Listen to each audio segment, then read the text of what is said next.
జంట నగరాలలో ఉండే కార్మికుల కోసం నిరంతరం వారు శ్రమ చేస్తూ పేదవాళ్ళకు అండగా నిలబడి వారు ఒక గొప్ప పేరు కీర్తిని సంపాదించి పెట్టిండ్రు.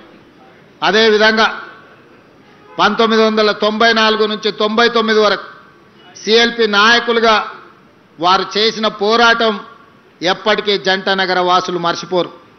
ఆనాడు ముఖ్యంగా ప్రధానంగా 1989 నుంచి 92 వరకు దోమల్గూడలో ఉన్న ఏవీ కాలేజీలో నేను విద్యార్థిని. నేను డిగ్రీ చదువుకునేటప్పుడు ఆ దోమల్గూడ ఏవీ కాలేజ్ పక్కనే పి జనార్దన్ రెడ్డి గారి ఇల్లు ఉండేది. ఏ రోజు మేము కాలేజీకి వెళ్తున్నా వందలాది మంది పీజేఆర్ గారి ఇంటి ముందల పేదవాళ్ళు వారిని కలవడానికి వారి సమస్యల్ని చెప్పుకోవడానికి వాళ్ళు ఎప్పుడూ పీజేఆర్ని కలిసేది. ఎప్పుడు చూసినా జనాల సందడితోని పీజేఆర్ గారి ఇల్లు సమస్యల పరిష్కారానికి ఒక జనతా గ్యారేజ్ లాగా ఆనాడు పీజేఆర్ గారి ఇల్లు దోమల్గూడలో పేదలకు ఒక ధైర్యంగా పీజేఆర్ గారి నివాసం ఆ రోజు పేదలకు అండగా ఉండే. ఆనాడు విద్యార్థిగా పి జనార్దన్ రెడ్డి గారు మంత్రిగా ఉన్నప్పుడు పి జనార్దన్ రెడ్డి జంట నగరాల సమస్యల కోసం పోరాడుతున్నప్పుడు వారిని చూడడం జరిగింది.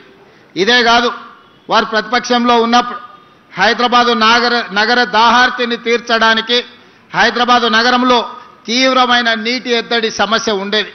ఎండాకాలం వచ్చిందంటే సచివాలయం ముందు కుండల ప్రదర్శన ఉండేది. వేలాది మంది మహిళలు అక్కడ పీజేఆర్ గారి నాయకత్వంలో ధర్నాలు చేసేది. ఆనాటి ప్రభుత్వం మీద పీజేఆర్ గారు చేసిన పోరాటం వల్ల కృష్ణానది జలాలను తీసుకొచ్చి నాగార్జున సాగర్ నుంచి హైదరాబాద్కి కృష్ణానది జలాలను తరలించి హైదరాబాదు నగర ప్రజల దాహార్తిని తీర్చడానికి ఆనాడు పీజేఆర్ గారు చేసిన పోరాటమే ఈరోజు హైదరాబాదు నగర ప్రజల యొక్క దాహార్తిని తీర్చే అవకాశంగా ఏర్పడ్డది.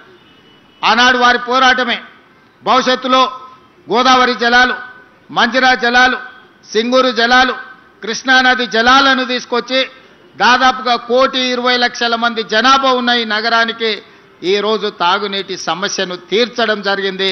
దానికి ప్రతి పేదవాడు ఇవాళ నగరంలో ఎవరైతే సురక్షితమైన మంచినీటిని తాగుతున్నారో వాళ్ళందరూ కూడా పీజేఆర్ గారిని గుర్తు చేసుకొని స్మరించుకోవాల్సిన సందర్భం.